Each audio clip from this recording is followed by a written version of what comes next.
چې کله در کړه د رزق کمی رااله کنه او رزق هم تنګ شو یو کار د تخیم تاسو په عملو کې په ګارانټي بم رزق دومره شي کنه چې دا غي به تاسو ته اندازه نه وي کور کې دعوتو کې دعوت اسب سره جوړ کې او خويند روغ واړي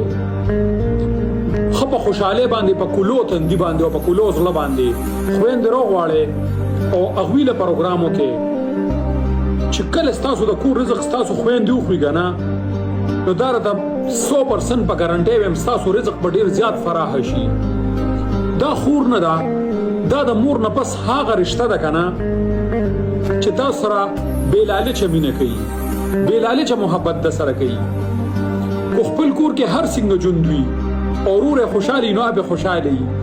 او کو خپل کور کې ډیره زیاته خوشحالي یو روره خفای کنه دا هغه کلم نشي خوشحالي دی بیلالچ مینه د خويندو